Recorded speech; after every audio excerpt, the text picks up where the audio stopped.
আসসালামু আলাইকুম বন্ধুরা, কেমন আছেন? আশা করি প্রত্যেকে সবাই ভালো আছেন। ধনী গরিব লড়াইয়ের পর্ব কিন্তু অলরেডি আপলোড করা হচ্ছে, প্রতিদিন ভিডিও আপলোড করা হচ্ছে। মাস্টার সাহেব কিন্তু সুলতানাকে বলছিল যে তুমি লতিফকেই বিয়ে করা, ওর যে ভালো ছিল আর তোমার জন্য হবে না, কারণ তুমিও ওকে ভালোবাসো। তখন বলে আপনি কিভাবে জানতে পারলেন স্যার? তখন বলে ভালোবাসার মানুষের মন বুঝতে হয়। তখনই দেখা যায় যে মাস্টার সাহেব কিন্তু দৌড়ে দৌড়ে আসে আর বলে যে লতিফ আর সোহাগের মধ্যে ঝগড়া হয়েছে। সে শুনে কিন্তু ওরা দৌড়ে দৌড়ে যায় এবং বলে যে কি হয়েছে। সোহাগকে বলে যে আমরা মারামারি করেছি। অন্যদিকে ওদের পরিবারও চলে আসে আর বলে এসব কি শুনতেছি আমরা। তারপরে দুই দল যখন একটি হতে যাচ্ছিল তখনই মারামারির সংকট কিন্তু দেখা যায়। তো বন্ধুরা, তারপরে দুই দল কিন্তু এক জায়গায় হয়। ওদিকে কিন্তু রতন আর সুলতানও কিন্তু দৌড়ে দৌড়ে আসতেছিল যে ওদের মধ্যে না কি বড়ই না ঝামেলা সৃষ্টি হয়।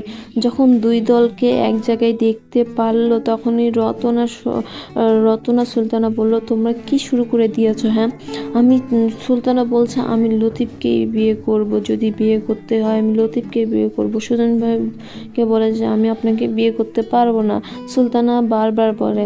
এই কারণে সুলতানার কিন্তু হাতটা ধরে কিন্তু চলে নিয়ে আসে বাড়িতে। রতন কিন্তু ওখানে দাঁড়িয়ে থেকে কিছু করতে পারলো না। তো বন্ধুরা, বাড়িতে আনার পরে কিন্তু মাস্টার সাহেব বলছিল এভাবে একটা যুবতী মেয়ের হাত কেউ ধরে রাখে, এটা তো অন্যায়। ও যাকে বিয়ে করতে চাচ্ছে তাকেই বিয়ে করুক না কেন, আপনার কি সমস্যা? সে বলে না, কোনোভাবেই নয়, ওর বাবা যেখানে ঠিক করছে সেখানেই হবে, আমার সঙ্গে ওর বিয়ে হবে। তো সুলতানা কিন্তু লতিফকে পালিয়ে যে কিন্তু বিয়ে করবে, পরবর্তী পর্বে দেখা যাবে।